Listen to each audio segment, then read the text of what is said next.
My friends were leaving Barbados. Some of my schoolmates, they were going to Canada, America, England. Traveling to either Canada, America, and England. I heard about England, Great Britain, so I wanted was to come to see what it was all about. All right, from Barbados. Barbuda. I'm from Anguilla. Small, 27.5 square miles. I think it was July the 1st, 1961. Came here in 1959. Coming to England, yes.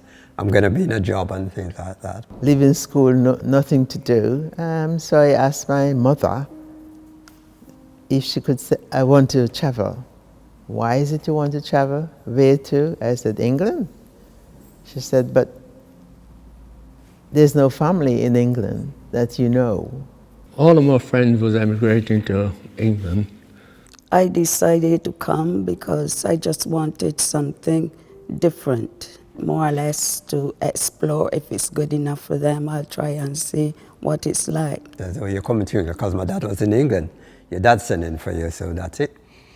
I was working at the time, so I didn't really think much of it. Because I was a welder. And then they start promoting all the white people, they're not me. So the chap who taught me, he went to America and then he wrote back to me and he says, why don't you emigrate to England, because there's nothing here at that factory for you. So take his advice, and come up. I didn't really know much about England. It was my sister and another sister who was supposed to be coming to England. But then my grandfather, he lives in New York. And unknowing to my mom and dad, he's already sorted the papers out for my sister. Says to me, hey boy, you're going to England next week. I said, what? That quick? Yeah, that quick, yeah. I only had about a week to take it all in, and I thought, England? What do I know about England? But I came, that was it. When my head tutor found out that I was leaving, she came in and she said, why don't you lot take off and go to England like Nurse Lucas? And she was fuming because I had left. And she taught me a lot, to be kind, to be ruthless when you have to be assertive. She was teaching me the different things in life.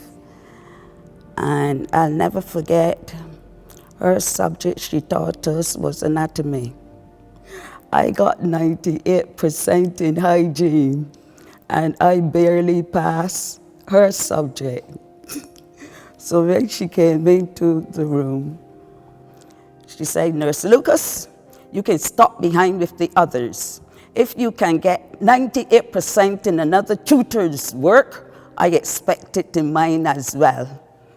And you didn't look around nor anything. She was that strict. And that taught me a lot. And I agreed with her afterwards because I could have done better in her anatomy.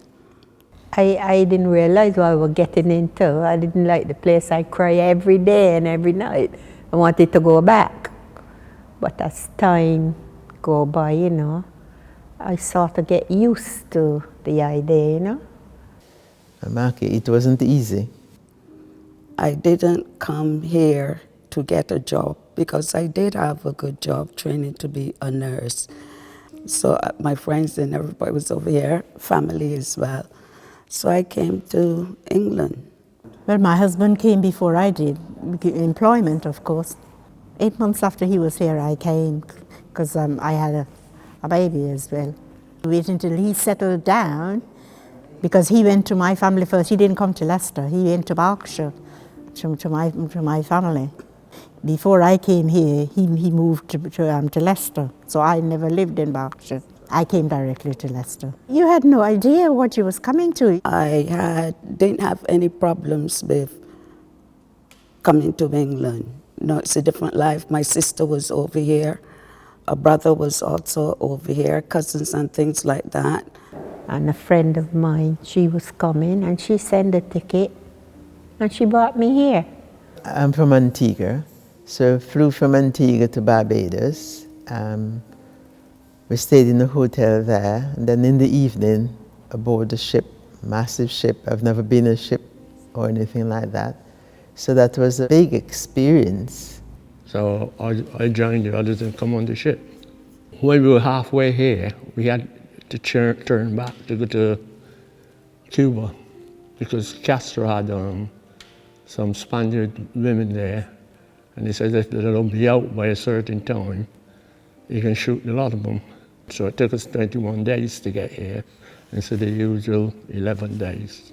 You meet with all sorts of people, some from Antigua that I didn't know, Jamaica, different other islands. Because I was traveling on my own, there was a lady, it's like a grandma, coming to England with the grandchildren because their parents, they were already here. And she said, who are you, little girl? Where are you going? I said, I'm going to England. Where's the parent? I said, at home. It was a marvelous experience. And the different languages and such, the food wasn't that great, but you still have to eat something. So sort of have choices of different meals that I've never seen or heard of. The captain come up and call us all on deck. I talk about England. He says, when you get to Southampton, do not get in with any black cabs, because all they will do with you is take you somewhere lonely, rob you, and leave you there. We had to go to St. Pancras to catch the train because I come straight to Leicester. Straight to Leicester, yeah. And I've been living in Leicester from 1961 till today.